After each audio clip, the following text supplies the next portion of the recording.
3, yaitu kondisi geografis dan penduduk di Asia Tenggara. Artinya bagaimana? Artinya begini anak bapak sekalian. Di sini yang kita bahas adalah bagaimana keadaan geografi, berarti meliputi wilayah tanah dan seluruh alam isi daripada wilayah Asia Tenggara beserta penduduk yang menempati wilayah Asia Tenggara. Maka kita akan bahas pertama yang A, kondisi geografis Asia Tenggara. Kita lihat, kondisi geografis Asia Tenggara cukup penting di benua Asia. Kenapa? Karena merupakan daerah jalur daripada perdagangan internasional atau disebut dengan perdagangan dunia. Kenapa? Karena bisa kita lihat, anak-anak sekalian. Berarti kalau dia wilayah Asia Tenggara itu meliputi yang wilayah Indonesia dan sebagian berada di belahan utara Indonesia seperti Singapura, Brunei, Malaysia, Laos, Kamboja, Vietnam, Myanmar. Ini merupakan wilayah kawasan Asia Tenggara yang dimana ini merupakan jalur perdagangan dunia. Jika negara di Eropa bagian barat daripada Asia Tenggara ini melakukan perdagangan ke wilayah Jepang yang berada di Asia Timur, maka barang-barang yang dibawa oleh kapal laut harus melewati lintasan daripada kawasan Asia Tenggara, berarti memberikan devisa bagi setiap negara yang dilalui oleh jalur perdagangan tersebut, sehingga dikatakan sangat penting. Kenapa? Karena merupakan lintasan daripada perdagangan internasional. Begitu juga dari negara wilayah benua Australia, Selandia Baru, dan wilayah daripada negara-negara Samudra Pasifik yang mau melakukan perdagangan ke Eropa harus melewati wilayah yang namanya Asia Tenggara. Berarti ini merupakan persimpangan jalan penghubung antara negara-negara yang berada di belahan bumi selatan dengan belahan bumi utara. Itulah wilayah kawasan Asia Tenggara. Di sini kawasan Asia Tenggara memiliki yang namanya kesamaan. Kenapa kesamaan? Berarti ada persamaan di antara negara-negara Asia Tenggara. Yang meliputi, kita lihat pertama, keadaan alam. Maka Bapak ingatkan di pelajaran kelas 7 tentang pembentukan bumi. Ada namanya pembabakan kehidupan bumi zaman Archeum sampai dengan zaman yang namanya Mesozoikum pada periode Kuarter dan Tertier, yang dimana bumi ini mengalami penyatuan. Berarti daratan-daratan di benua-benua ini mengalami penyatuan. Berarti ada kesamaan kondisi alam. Seperti Indonesia kawasan timur pernah bersatu dengan yang namanya benua Australia. Indonesia bagian barat pernah bersatu dengan benua Asia. Berarti kondisi alamnya hampir sama. Kedua, iklim tentu sama karena berada di daerah khatulistiwa. Yang ketiga, sumber daya alam yang sama karena merupakan wilayah pertemuan antara sirkum Pasifik dengan pegunungan muda Mediterania. Ras berarti dia adalah tentang manusianya, sama-sama keturunan daripada Proto Melayu tua dan Proto Melayu muda atau disebut dengan Diotro Melayu. Serta kebudayaan yang hampir sama karena memiliki keturunan dengan wayang yang sama. Itulah tentang kondisi geografis Asia Tenggara. Sedangkan anak-anak sekalian, negara-negara yang terdapat di kawasan Asia Tenggara itu 11 negara. Oke, kita lihat dalam peta ini. Kalau dia 11 negara, berarti yang pertama kita nyatakan Indonesia. Ini yang dalam bentuk pertanyaan cukup jelas nampak. Yang kedua kita nyatakan di sini Singapura. Yang ketiga Malaysia.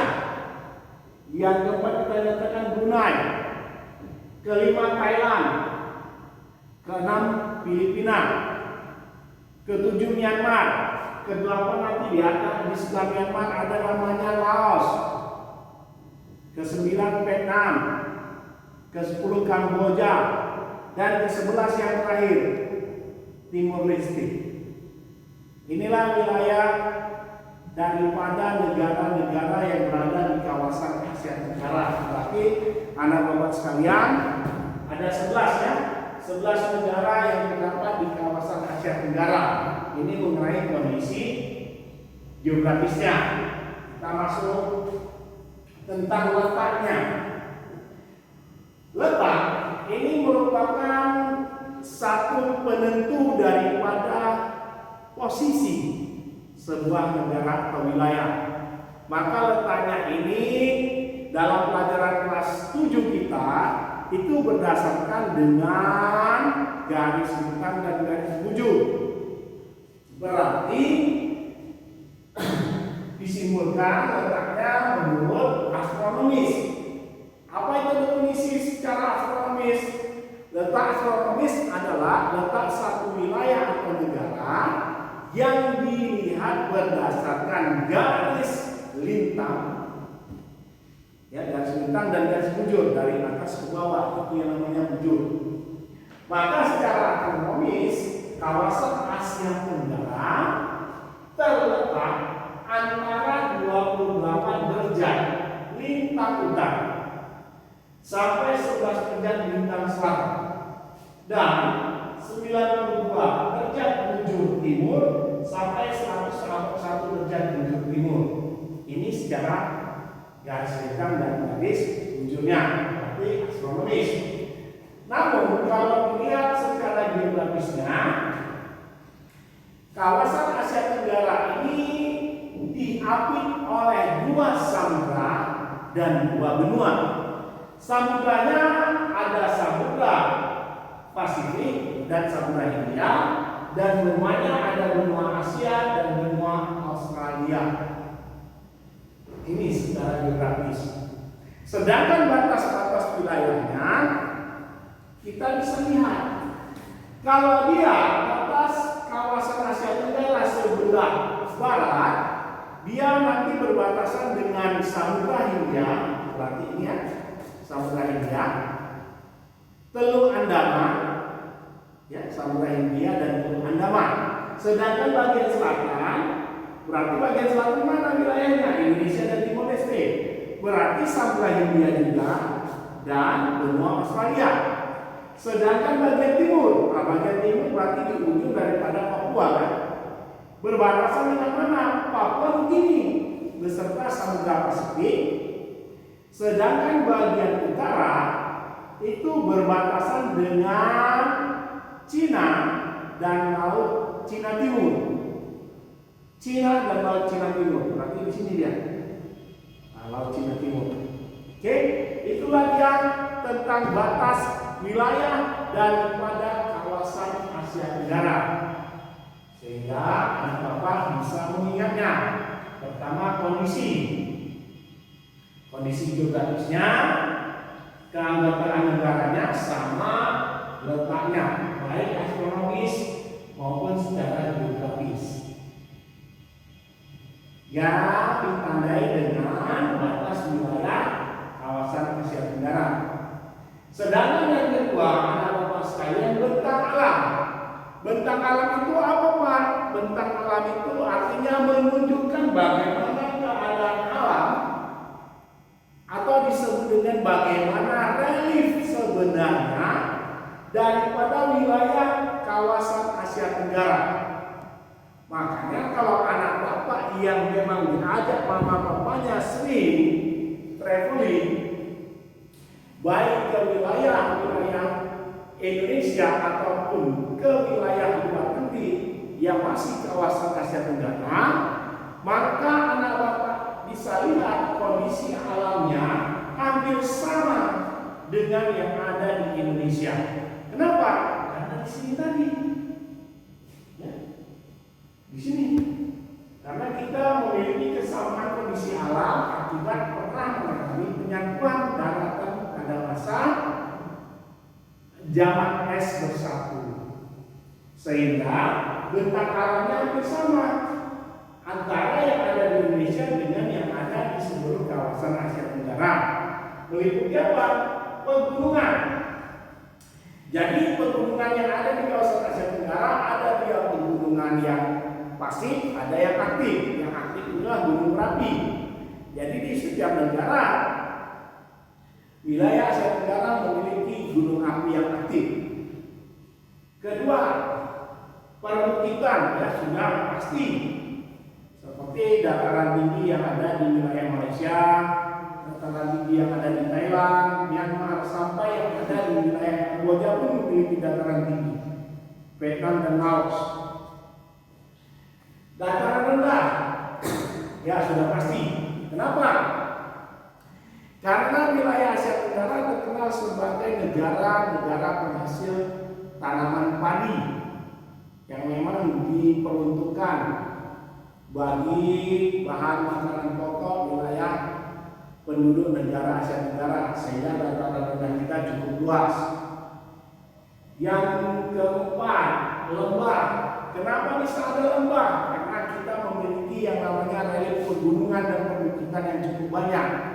Makanya di antara pertemuan antara perbukitan yang satu dengan yang lainnya, atau antara pertemuan gunung dengan gunung yang lainnya, itu terjadi namanya lembah. Itulah dia daerah pertemuan antara dua kaki bukit ataupun dua kaki gunung.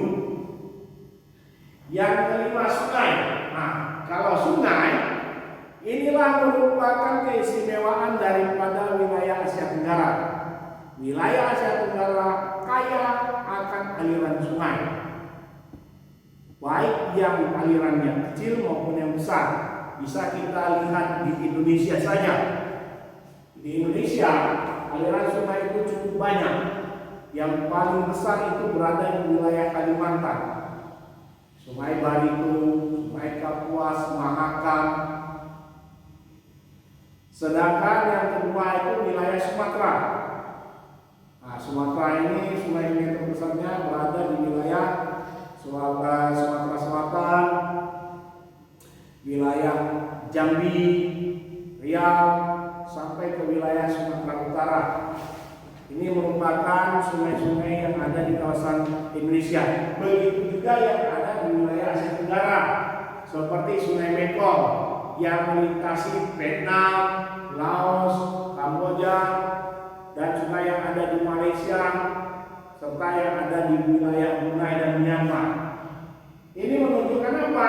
Menunjukkan kepada dunia bahwa Asia Tenggara ini kaya akan sumber hutan. Kekayaan hutan yang dimana memiliki yang disebut mata air pegunungan yang menghasilkan aliran-aliran sungai.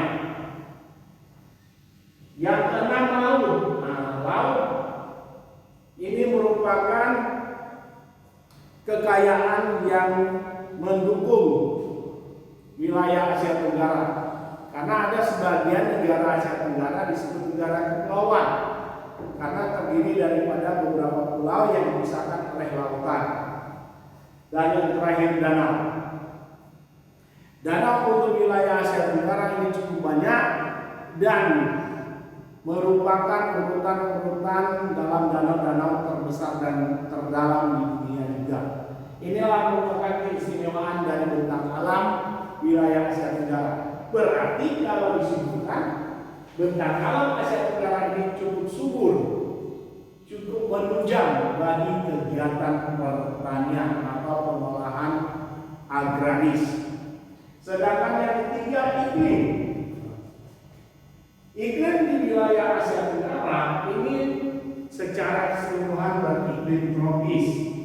Berarti iklim tropis dalam pembagian iklim dunia dari 0 derajat lintang utara dan lintang selatan sampai 23,5 derajat lintang utara dan lintang selatan.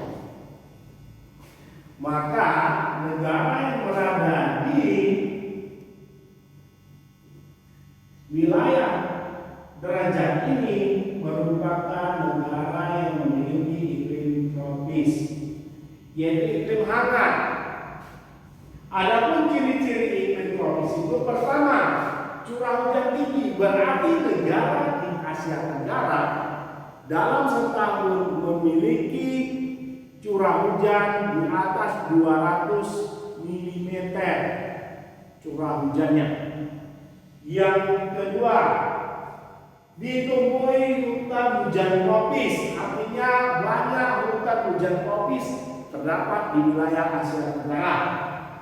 Dan yang ketiga, suhu antara 24 derajat Celcius sampai 28 derajat Celcius. Inilah yang memicu sebagai penarik bagi wisatawan Eropa, benua Eropa maupun benua Amerika, untuk datang ke wilayah Asia Tenggara di saat musim panas.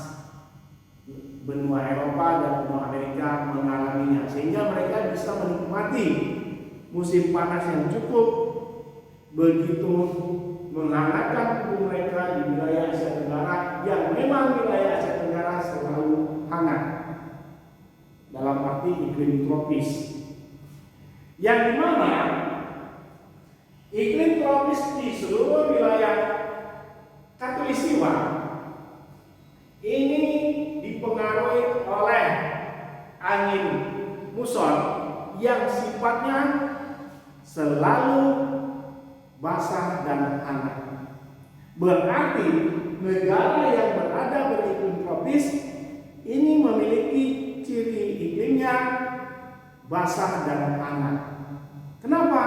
Karena dipengaruhi oleh putaran angin muson yang berhembus dalam 6 bulan sekali berganti arah, yang dimana kalau dia hembusan angin dari bulan April sampai Oktober yang berasal dari hembusan angin dari wilayah barat Asia Tenggara menuju ke timur, maka wilayah kawasan Asia Tenggara di daerah Khatulistiwa akan mengalami hujan.